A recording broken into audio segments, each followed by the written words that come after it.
سورۃ بنی اسرائیل کی آیت نمبر 18۔ الحمدللہ وکفا وسلام علی عبادہ الذین اصطفا، خصوصاً علی سید الرسل وخاتم الانبیاء وعلی آلہ واصحابہ الاتقیاء۔ اما بعد فاعوذ باللہ من الشیطان الرجیم، بسم اللہ الرحمن الرحیم۔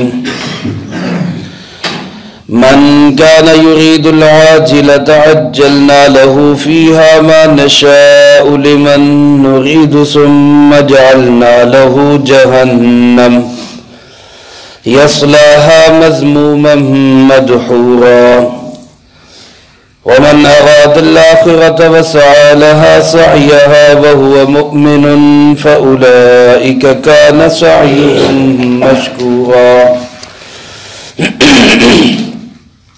كلا نمد هؤلاء وهؤلاء من عطاء ربك وما كان عطاء ربك محظورا، انظر كيف فضلنا بعضهم على بعض وللآخرة أكبر درجات وأكبر تفضيلا، لا تجعل مع الله إلها آخر فتقعد مذموما مخذولا۔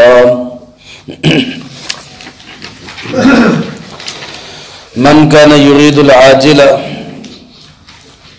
جو شخص کے چاہتا ہے عاجلہ یعنی دنیا کو، عجلنا له فيها ما نشاء، تو ہم جلدی دے دیتے ہیں اس کو اس میں جس کو ہم چاہتے ہیں، لمن نرید، جس شخص کے متعلق ہمارا فیصلہ ہو، ثم جعلنا له جہنم، اور پھر ہم اس کے لیے طے کر دیتے ہیں جہنم کو، یصلاها مذموما مدحورا، داخل ہوگا اس میں مذمت کیا ہوا، دھتکارا ہوا، ومن اراد الآخرہ، اور جس شخص نے ارادہ کیا آخرت کا، وسعی لها سعیها، اور اس کے لیے اس کے شایان شان کوشش کی، وہو مؤمن، اس حال میں کہ وہ ایمان والا بھی ہے، فاولئک کان سعیہم مشکورا،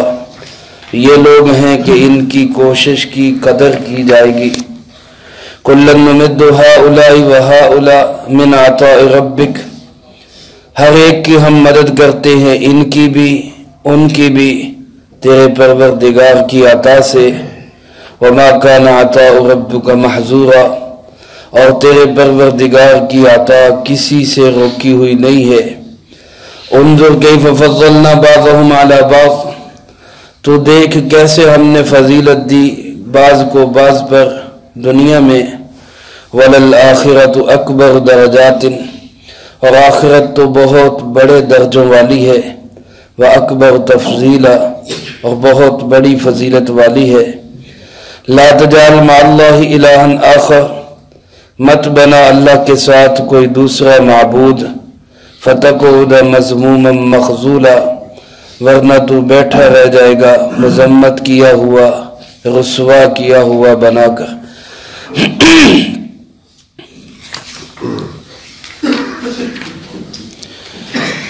اس سے پہلے آیات مبارکہ میں اللہ رب العزت نے آخرت کے متعلق یہ بات ارشاد فرمائی کہ جو شخص اپنی زندگی کا نصب العین آخرت کو بناتا ہے، عقیدہ آخرت کو سامنے رکھتا ہے، وہ دنیا میں بھی کامیاب ہو جاتا ہے، آخرت میں بھی عزت پا جاتا ہے۔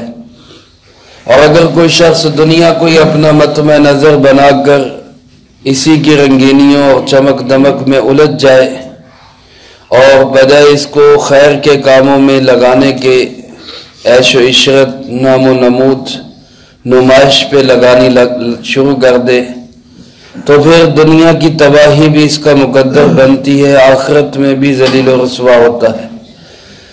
اسی کو اللہ پاک نے اگلی آیات میں بڑے واضح انداز میں یہ بات ارشاد فرمائی کہ جو شخص محض دنیا کا طالب ہوگا، من کان یرید العاجلہ، عاجلہ کہتے ہیں جلدی آنے والی، مراد اس سے دنیا ہے، کیونکہ دنیا آخرت سے پہلے ہے، جلدی ہے، اس کے نفع بھی بعض اوقات فوراً نکل آتے ہیں۔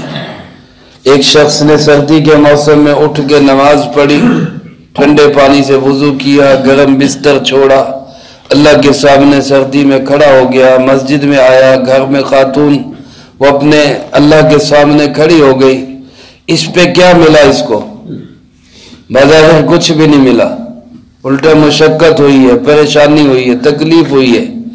ایک سویا رہا، اس نے نہیں نماز پڑھی، سورج نکل آیا، وہ ابھی تک سویا ہوا ہے، اس کے کیا نقصان ہوا؟ بظاہر نظر نہیں آتا، کیونکہ یہ آخرت کے جو فیصلے ہیں یہ آخرت میں ہی ہوں گے۔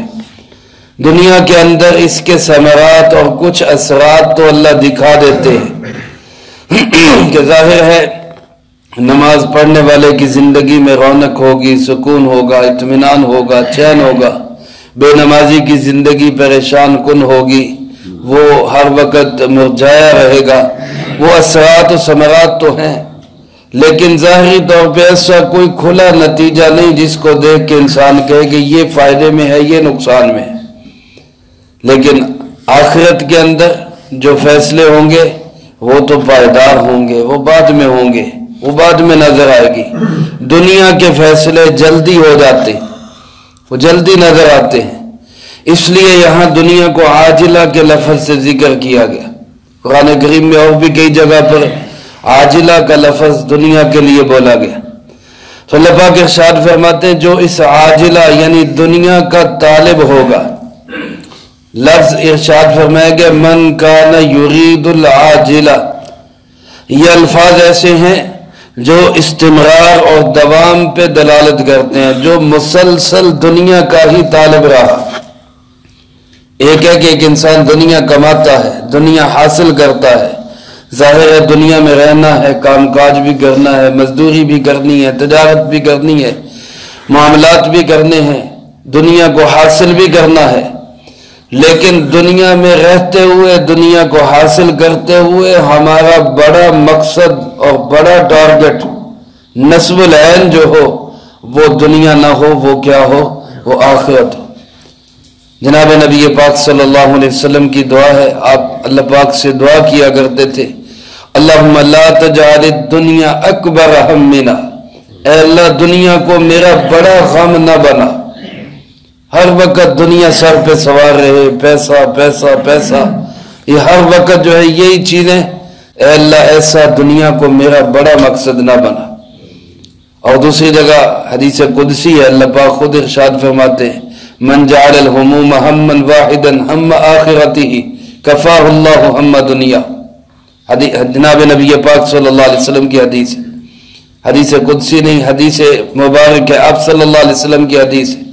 آپ نے ارشاد فرمایا من جعل الہموم ہما واحدا ہم آخرتہ، جو شخص اپنا ایک ہی غم بنا لیتا ہے، ایک ہی فکر بنا لیتا ہے، باقی فکر غم سب چھوڑ دیتا ہے، آخرت کی فکر بنا لیتا ہے، میرا آخرت کے اندر میں کامیاب ہو جاؤں، کفاہ اللہ ہم دنیا ہو، اللہ اس کے دنیا کے سارے کاموں کے لیے کافی ہو جاتا ہے، دنیا کے سارے غم اس کے اللہ خود اپنے ذمہ لے لے۔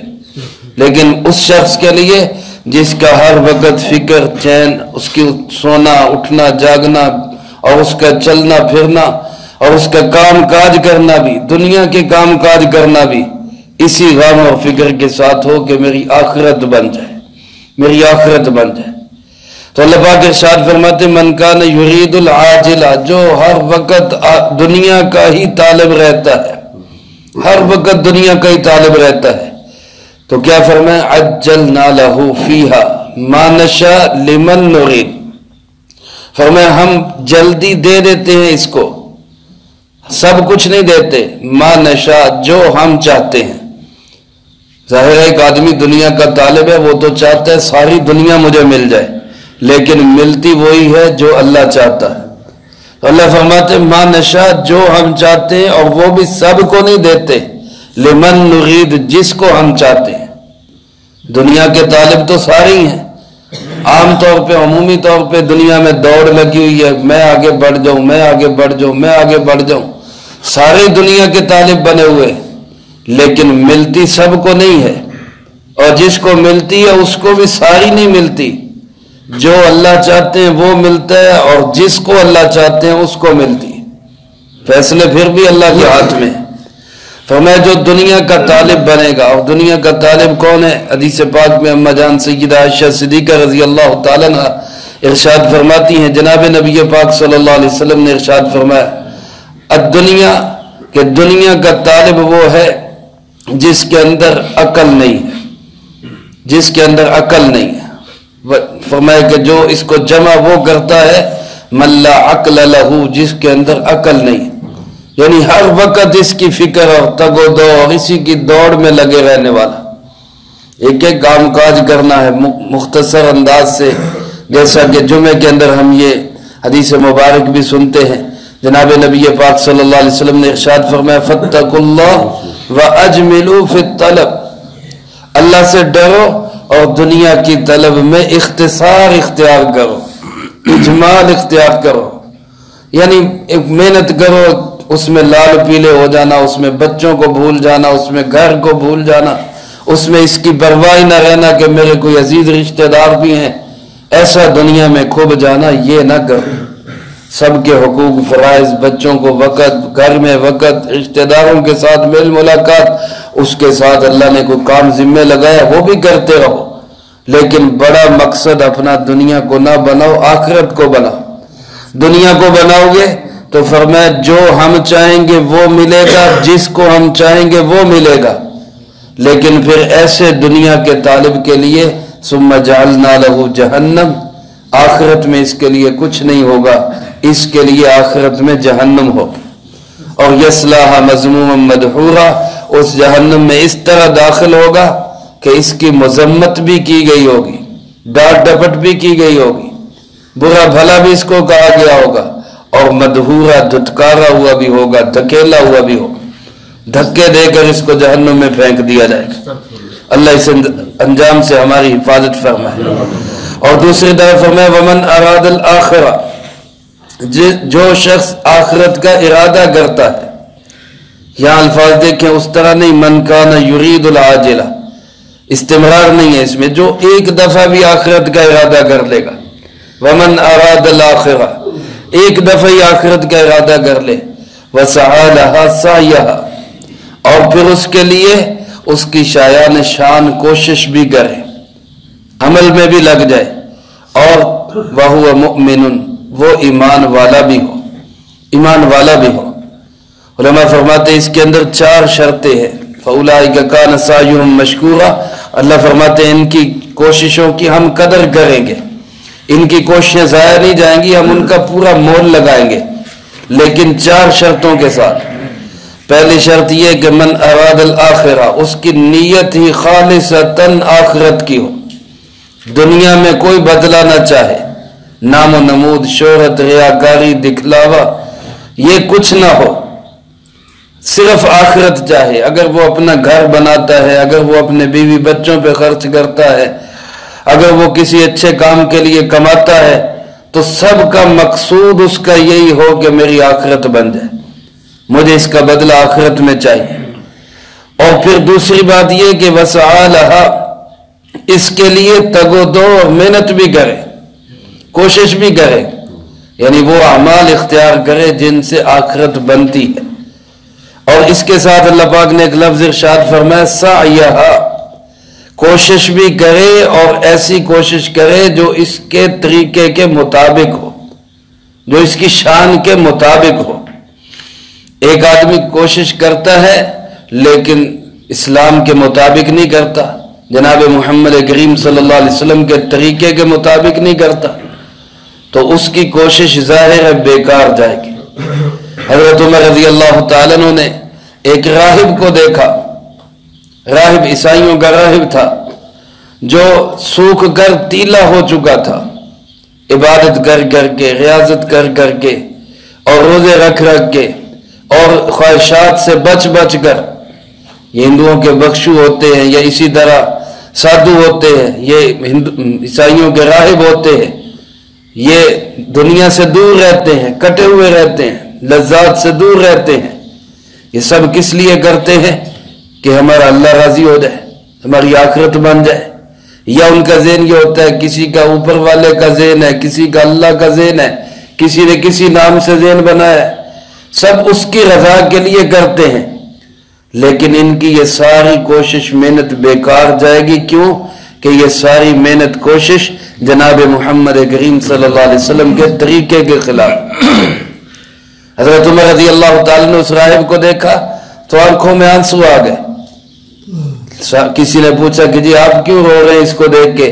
فرمایا ایسے ہی لوگوں کے متعلق اللہ پاک نے قرآن کریم میں ارشاد فرمایا کہ یہ محنت کوشش کریں گے، کوشش کرتے کرتے تھک جائیں گے، لیکن تسلا نارن حامیہ، ان کو پھر بھڑکتی ہوئی آگ میں ڈال دیا جائے گا. دنیا کے اندر انہوں نے محنتیں تو بہت کی، کوششیں تو بہت کی ہیں، لیکن سب کوششیں جناب نبی پاک صلی اللہ علیہ وسلم کے طریقے سے ہٹی ہوئی، آپ کے راستے پہ نہیں. اسی طرح جو شخص بدعات کا مرتکب ہے، مختلف قسم کے رسوم رواجات اور بدعات میں لگا ہوا ہے، وہ ظاہر ہے کوشش تو کر رہا ہے، سردیوں کی راتوں میں اٹھ کے کوشش کر رہا ہے، گرمیوں کی دوپہروں میں کوششیں کر رہا ہے، وہ بہت اپنے آپ کو اجر و ثواب کا مستحق سمجھ کے کوششیں کر رہا ہے، لیکن اس کی ساری کوششیں محنتیں بیکار کیوں جائیں گی؟ کہ جناب محمد کریم صلی اللہ علیہ وسلم کے طریقے کے مطابق نہیں. اس لیے اللہ پاک نے یہ لفظ ارشاد فرمایا وَسَعَى لَهَا سَعْيَا. علامہ علوسی رحمۃ اللہ علیہ نے تفسیر روح المعانی کے اندر سعیہ کے ساتھ ایک اور شرط، ایک اور لفظ ذکر کیا کہ یہ کوشش اور محنت اس کی استقامت کے ساتھ ہو. یہ نہیں کہ کبھی تو بہت عمل کر لیا اور کبھی بالکل چھوڑ دیا، یہ نہیں. جیسے ہم رمضان المبارک کے اندر کئی قرآن کریم ختم کر لیتے ہیں اور پھر سارا سال قرآن کریم کو کھول کے بھی نہیں دیکھتے. رمضان المبارک کے اندر بہت سا خرچ کر دیتے ہیں نیکی کے کاموں پہ، پھر سارا سال ہاتھ کو بند کر کے رکھ لیتے. میرے بھائیوں، جس طرح ہمارے جسم کو یومیہ غذا کی ضرورت ہے، جسم کو روزانہ غذا کی ضرورت ہے، اسی طرح ہماری روح کو بھی روزانہ غذا کی ضرورت ہے. اور روح کی غذا کیا ہے؟ روح کی غذا قرآن پاک کی تلاوت ہے، اللہ کا ذکر ہے، نماز ہے، صدقہ خیرات ہے. یہ روح کی غذا ہے. وہ گندی روحیں ہوں گی جن کی غذا موسیقی ہے، وہ اور روحیں ہوں گی جو پاک اور نیک تینت روحیں، ان کی غذا اللہ کا قرآن ہے، جناب نبی پاک صلی اللہ علیہ وسلم پہ درود پاک ہے، اللہ کا ذکر ہے، صدقہ خیرات ہے. ہماری روح کو بھی روزانہ غذا کی ضرورت ہے. تو آپ علیہ الصلوۃ والسلام نے ارشاد فرمایا بہترین عمل وہ ہے جو بے شک تھوڑا ہو لیکن پابندی کے ساتھ کیا جائے، پابندی کے ساتھ کیا جائے. ایک آدمی روزانہ 4 نفل پڑھتا ہے لیکن پابندی کے ساتھ پڑھتا ہے، اور ایک آدمی کبھی جوش آتا ہے تو 20 رکھتے پڑھ لیتا ہے اور کبھی سارے ہی چھوڑ دیتا ہے. اللہ کے نزدیک جو مستقل عمل کرنے والا ہے وہ زیادہ پسندیدہ ہے. تو علامہ علوسی صاحب روح المعانی وہ یہاں فرماتے سعیہا کا معنی یہ ہے کہ استقامت کے ساتھ عمل کو کرے. تو پہلی شرط یہ کہ نیت اس کی درست ہو، دوسری شرط یہ کہ عمل کرے، تیسری شرط یہ کہ عمل بھی سنت کے مطابق اور استقامت کے ساتھ کرے، اور چوتھی شرط یہ کہ وہو مؤمن، اس کے اندر ایمان بھی ہو. ایمان کے بغیر کوئی نیک عمل قابل قبول نہیں.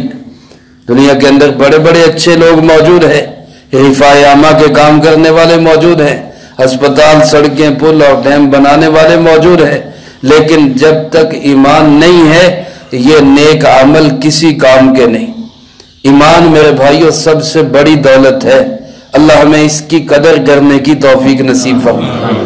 اگر دنیا کے اندر کسی ایک عقیدے کے اندر خرابی آ گئی، سارے عقائد کو مانتا ہے لیکن جناب محمد کریم صلی اللہ علیہ وسلم کو اللہ کا آخری نبی نہیں مانتا، تو یہ شخص مومن نہیں ہو سکتا.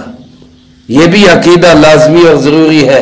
ہمارا عقیدہ ہو کہ رسول اللہ صلی اللہ علیہ وسلم اللہ کے آخری نبی، آخری نبی.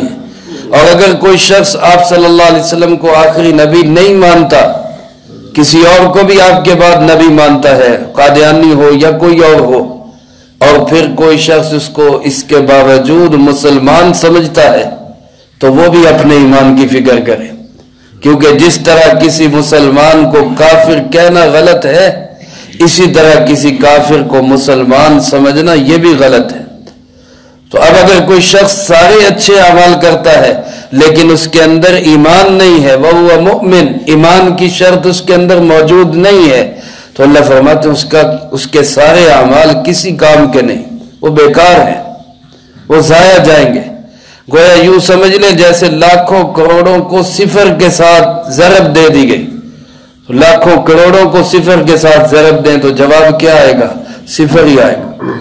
اگر ایمان نہیں ہے تو صفر ہے، اور لاکھوں کروڑوں نیک اعمال کو صفر کے ساتھ ضرب دیں گے تو نتیجہ صفر نکلے گا۔ اس لیے اللہ پاک فرماتے ہیں یہ چار شرطوں کے ساتھ جو عمل ہوگا تو فَأُولَئِكَ كَانَ سَعْيُهُمْ مَشْكُورًا، ان کی کوششوں کی پھر ہم قدر کریں گے۔ جس کی اللہ قدر کرے گا وہ قدر کیا ہوگی اس کا ہم اندازہ نہیں کر سکتے۔ اللہ فرماتے ہیں ہم ان کو عزت دیں گے۔ باقی رہی یہ بات دنیا کی، تو اللہ فرماتے ہیں کُلًّا نُمِدُّ هَؤُلَاءِ وَهَؤُلَاءِ، دنیا تو ہم ہر ایک کو دیتے ہیں، ان کو بھی دیتے ہیں، ان کو بھی دیتے ہیں، اپنے ماننے والوں کو بھی دیتے ہیں، اپنے نافرمانوں کو بھی دیتے ہیں۔ جنہوں نے اللہ کا کبھی نام ہی نہیں لیا، دنیا اللہ فرماتے ہیں میں ان کو بھی دے دیتا ہوں۔ کسی کو بھوکا نہیں سلاتا اللہ۔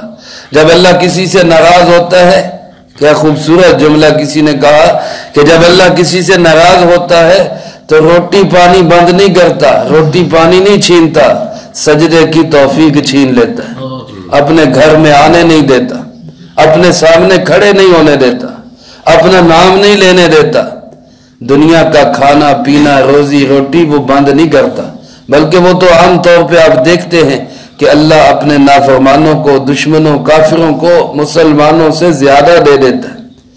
فرمائیے ہم ہر ایک کو دیتے ہیں، من عطاء ربک، سب کو ملتی ہے، وما کان عطاء ربک محظورا، اور تیرے رب کی عطا سے کوئی شخص جو ہے محروم نہیں، کسی سے روکی ہوئی نہیں ہے۔ یہ دنیا کے اندر تیرے رب کی عطا سب کو مل رہی ہے، سب پہ اللہ خرچ کر رہے ہیں، سب کو اللہ دے رہے ہیں، کافروں کو بھی اللہ کھلا رہے ہیں، مسلمانوں کو بھی اللہ کھلا رہے ہیں۔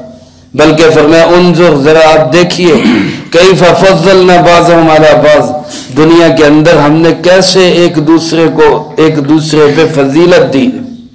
کسی کے پاس کروڑوں کی اربوں کی جائیدادیں، اور کوئی جو ہے ایک دو روپے کے لیے بھی ترستا ہے، اس کے لیے بھی وہ ترس رہے ہیں۔ کوئی ایسے ہے کہ جن کے کنالوں کے حساب سے، سینکڑوں کنالوں کے حساب سے ان کے محلات، اور کوئی ایسے ہیں کہ جو ایک ایک مرلے میں تین تین بھائی جو ہے وہ بھی گزارا کر رہے ہیں، ایک ایک مرلے میں تین تین فیملیاں رہ رہی ہیں۔ یہ اللہ کی تقسیم ہے۔ فرمایا دیکھو ہم کیسے دنیا کے اندر بعض کو بعض پہ فضیلت دے رہے ہیں، لیکن یہ کوئی معیار نہیں ہے، یہ معیار نہیں ہے کہ جس کو دنیا بہت ملی وہ بڑا اللہ کا مقبول ہے، اور جس کو نہیں ملی وہ بڑا مردود ہے۔ نہ دنیا کا ملنا اللہ کے مقبول ہونے کی علامت، نہ دنیا کا نہ ملنا اللہ کے مبغوض ہونے کی علامت۔ اللہ کا بندہ وہ مقبول ہے جو اللہ کو راضی کرنے والا ہے۔ وہ امیر ہو کے راضی کر لے وہ اللہ کا مقبول بندہ، وہ غریب ہو کے راضی کر لے وہ اللہ کا مقبول بندہ۔ فرمایا اس میں کوئی فرق نہیں، تو ہم سب کو دے رہے ہیں، لیکن اصل کیا ہے؟ وَلَلْآخِرَةُ أَكْبَرُ دَرَجَاتٍ، آخرت ہے جو بڑے درجوں والی ہے، وَأَكْبَرُ تَفْضِيلًا، اور بڑی فضیلتوں والی ہے۔ جیسے دوسری جگہ فرمایا بل تؤثرون الحیات الدنیا والآخرۃ خیر وابقیٰ، تم دنیا کی زندگی کو ترجیح دیتے ہو، اس کو پہلے نمبر پہ رکھتے ہو، حالانکہ آخرت بہترین بھی ہے، سدا باقی رہنے والی بھی ہے، ہمیشہ باقی رہنے والی ہے، اس کی طرف نظر دوڑاؤ۔ فرمایا یہ دنیا کا اونچ نیچ یہ کوئی مقبول اور مردود ہونے کی علامت نہیں، اس سے کوئی پتہ نہیں چلتا۔ کوئی آدمی اچھا کھاتا پیتا تھا، پھر دنیا کم ہو گئی، دیکھو اللہ کی پکڑ میں آ گیا۔ اب یہ تو اللہ کی کوئی پکڑ نہیں، یہ تو ہو سکتا ہے اس کا امتحان ہو، اللہ اس کو اور اونچے درجات پہ لے جانا چاہتا ہو۔ پکڑ تو تب ہے جب مشکلات میں بھی اللہ یاد نہ آئے، پریشانیوں دکھوں تکلیفوں میں بھی انسان اللہ کی طرف متوجہ نہ ہو پھر سمجھو یہ پکڑ ہے۔ تو اس لیے میرے بھائیوں ہمیں اپنی دنیا کو چھوڑ کر آخرت کو مطمع نظر بنانا ہے۔ مقصود حیات آخرت کو بنانا ہے۔ دنیا چھوڑنے کا مطلب کیا کہ دنیا کو مقصد نہیں بنانا۔ علماء نے اس کی بڑی خوبصورت مثال دی، مولانا رومی رحمۃ اللہ علیہ نے، کہ جیسے کشتی جو ہے یہ پانی کے بغیر نہیں چل سکتی، اس نے رہنا پانی کے اندر ہی ہے۔ اگر پانی نہ ہو تو کشتی کہاں چلے گی؟ سوکھی سڑکوں پہ تو کشتیاں نہیں چلتی، وہ پانی کے اندر ہی چلے گی۔ تو پانی کے بغیر کشتی چل نہیں سکتی، لیکن وہی پانی اگر کشتی کے اندر آ جائے تو پھر بھی کشتی ڈوب جاتی ہے۔ تو رہنا دنیا کے اندر ہی ہے، لیکن دنیا میں رہتے ہوئے کام کاج کرتے ہوئے اس دنیا کو اپنے دل میں نہیں آنے دینا۔ کہ دل میں جگہ دے لی تو پھر یہ دنیا کشتی کو ڈبو کے رکھ دے گی، یہ بیڑا غرق کر کے رکھ دے گی۔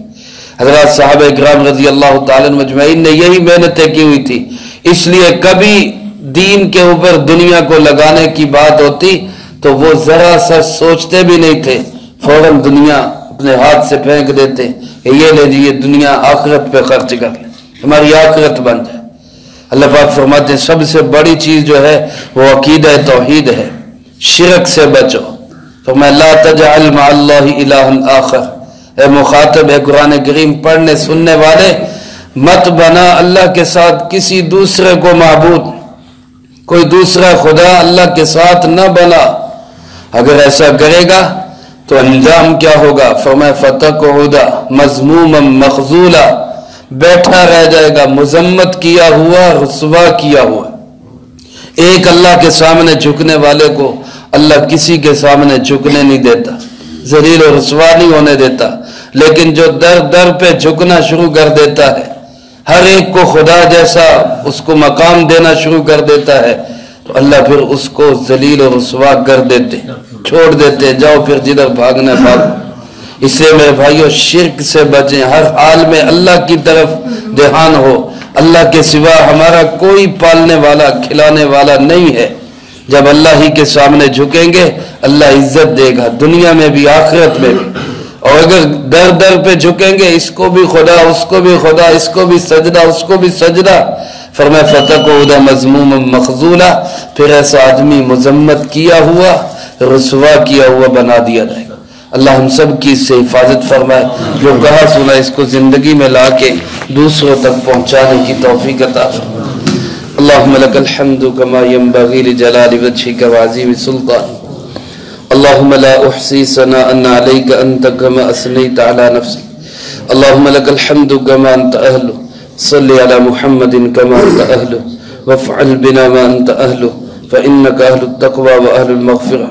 اللہم ربنا ظلمنا انفسنا وإن لم تغفر لنا وترحمنا لنکونن من الخاسرین، اللہم احسن عاقبتنا فی الامور كلها وأجرنا من خزي الدنيا وعذاب الآخرة، اللهم استر عوراتنا وآمن روعاتنا، اللهم إنا نجعلك في نحورهم ونعوذ بك من شرورهم، ربنا هب لنا من أزواجنا وذرياتنا قرة أعين واجعلنا للمتقين إماما، رب ارحمهما كما ربياني صغيرا، رب ارحمهما كما ربياني صغيرا، رب ارحمهما كما ربياني صغيرا، ربنا تقبل منا إنك أنت السميع العليم وتب علينا إنك أنت التواب الرحيم، صلى الله على النبي الكريم وعلى آله وأصحابه أجمعين برحمتك يا